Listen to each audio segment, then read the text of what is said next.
Bonjour à tous, ici on rénove sans bricoler. 450 mètres carrés de manoir, 1 an, 100 000 euros. Bienvenue dans l'aventure. Leçon de radinerie, épisode 2, la démolition. Aujourd'hui, je vais vous raconter comment j'ai refusé de payer 20 000 euros pour démolir ma maison et pourquoi ça a été une très bonne décision malgré les galères. Quand on achète un manoir en ruine, on sait qu'il va falloir tout refaire. Mais ce qu'on ne réalise pas, c'est qu'avant de construire, il faut détruire. Et détruire, ça coûte cher, très cher. Le premier devis que je reçois me dit 11 000 euros pour la démolition complète, sans compter l'évacuation des gravats. 11 000 euros.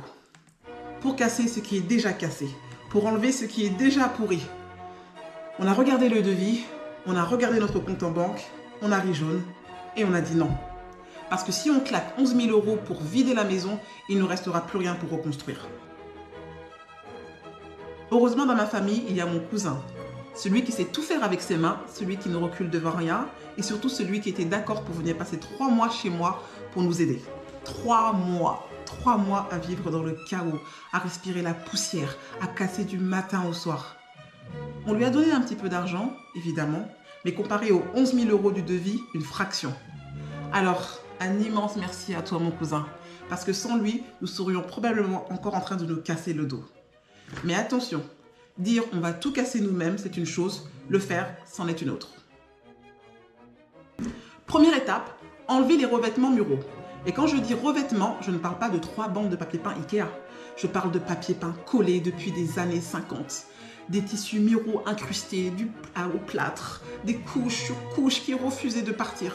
On a gratté pendant des jours avec des spatules, de l'eau, de la patience et beaucoup de jours.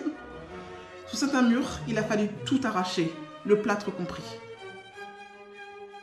Ensuite, le carrelage. Au sol, au mur, dans la cuisine, dans les salles de bain. Et là, vous apprenez un truc. Le carrelage des années 50, c'est collé comme si c'était la dernière chose que l'humanité devait préserver. On a tout cassé au burin, au marteau-piqueur. Ça faisait du bruit, de la poussière et ça nous a fait mal aux bras.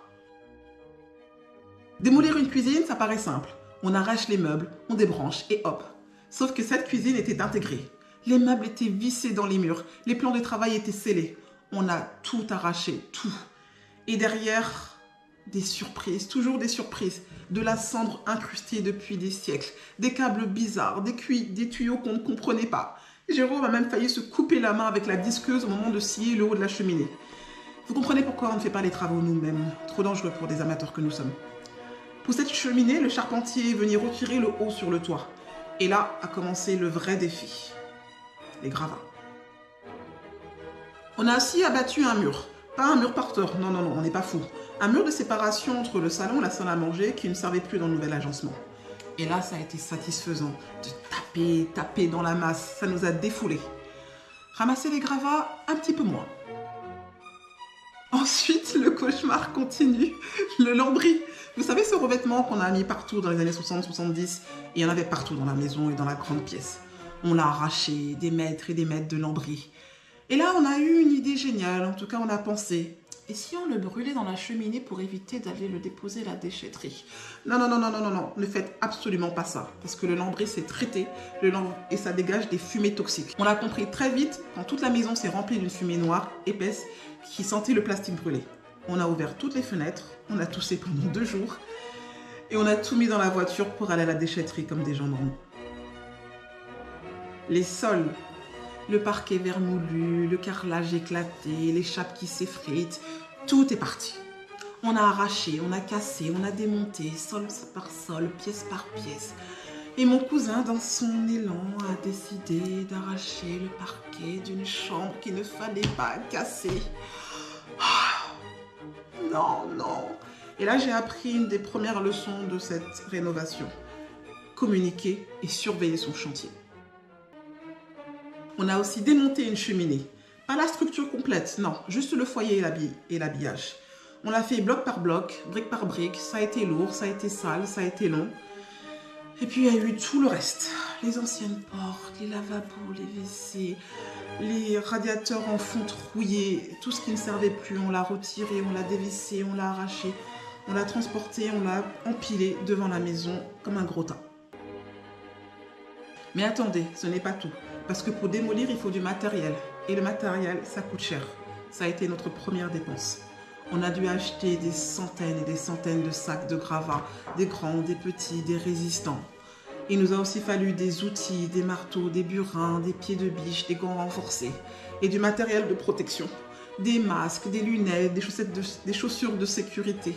Tout s'additionne vite, très très vite. Et parlons maintenant du vrai problème. Les gravats.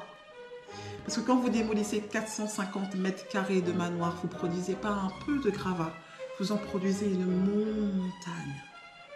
Et j'ai fait des devis pour louer une benne. Et le résultat, 882 € TTC pour une benne de 8 mètres cubes. Et il nous en aurait fallu 10 au minimum. Si on fait le calcul, ça fait 8820 € juste pour évacuer les gravats. On ajoute à cela les 11 000 € de démolition, on est à 20 000 € pour vider une maison. Encore une fois, j'ai dit non. À la place, j'ai trouvé une déchetterie à 7 minutes de chez moi. Pas de limite de nombre de voyages, juste une limite de volume.